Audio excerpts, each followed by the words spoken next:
crimes of MKUltra. Helms was a product of the Eastern establishment. His grandfather was president of the Federal Reserve. Helms, like Gottlieb, was a Machiavellian character who used paperclip scientists and would stop at nothing to win. He advocated low-intensity warfare, transmitting strategic subliminal messages to the brains of enemy populations, and the use of high frequencies to affect memory and the unconscious mind. In 1964, he wrote a memo to the Warren Commission where he mentions biological radio communication. Quote, "Cybernetics can be used in molding of a child's character, the inculcation of knowledge and techniques, the amassing of experience, the establishment of social behavior patterns, all functions which can be summarized as control of the growth processes of the individual."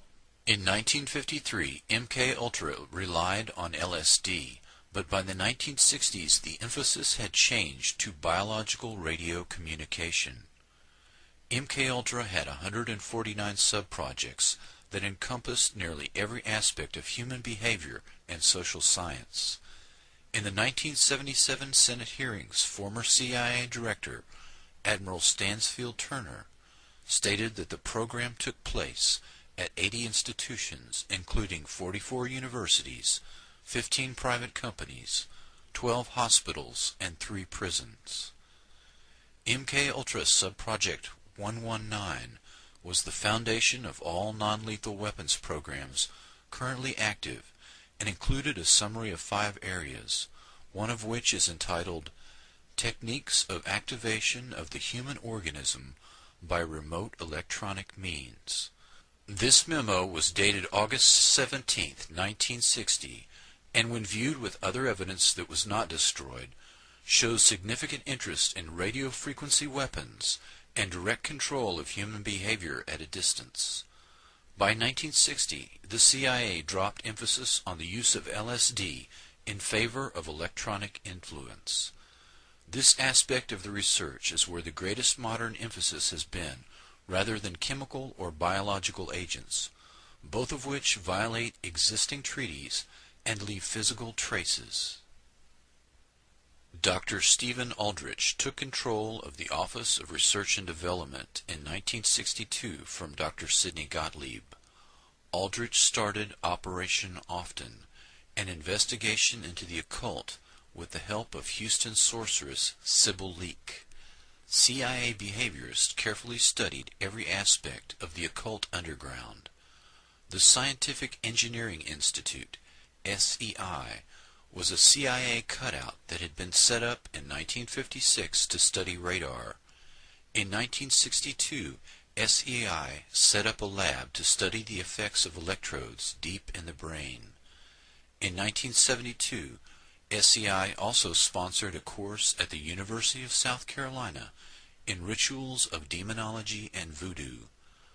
Dr. Aldrich was an MKUltra programmer who focused on remote brain manipulation and the occult, the twin threads that run through SEI Corporation. In 1962, a CIA manual focused on radiohypnotic intracerebral control, RHIC, which was developed by the Pentagon. Quote, "When a part of your brain receives a tiny electrical impulse from outside sources, such as vision, hearing, etc., an emotion is produced. Anger at the sight of a gang of boys beating an old woman, for example. The same emotions of anger can be created by artificial radio signals sent to your brain by a controller. You could instantly feel the same white-hot anger without any apparent reason." Unquote. Another term, electronic dissolution of memory, EDOM, refers to the ability to erase memory at a distance.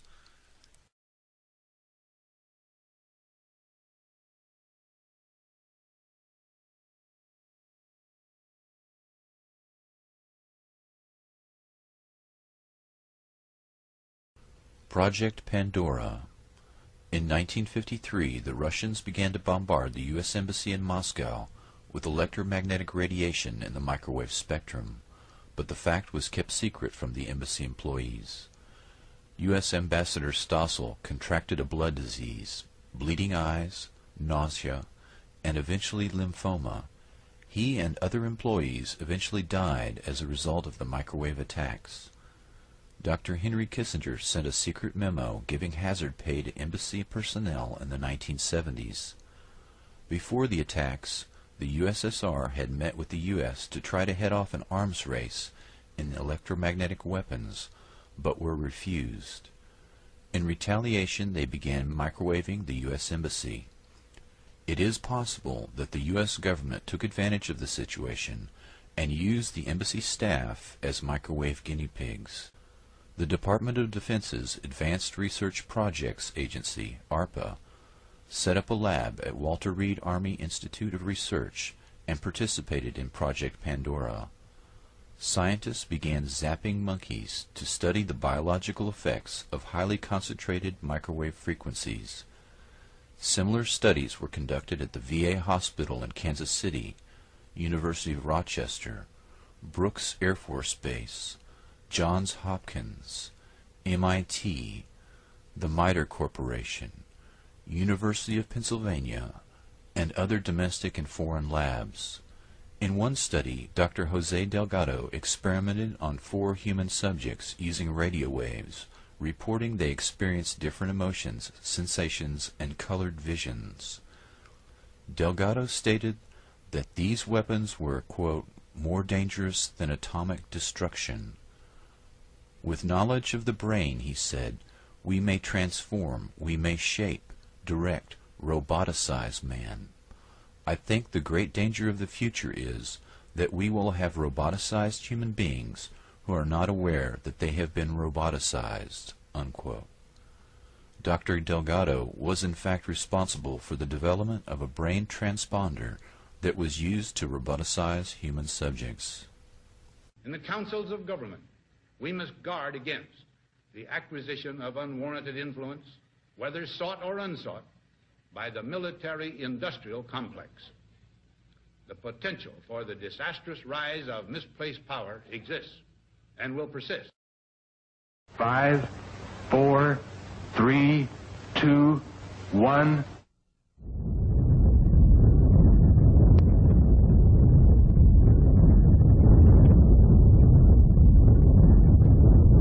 In the dead silence of the morning, at 5:29:45 Mountain War time, the Jornada del Muerto was bathed in an intense flash of a light that man had only seen from the stars.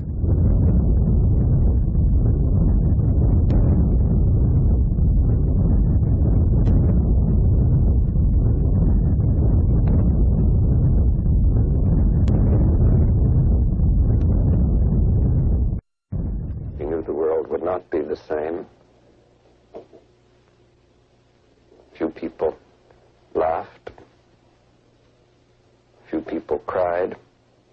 Most people were silent. I remembered the line from the Hindu scripture, the Bhagavad Gita. Vishnu is trying to persuade the prince that he should do his duty, and to impress him takes on his multi-armed form and says, now I am become death, the destroyer of worlds. I suppose we all thought that one way or another.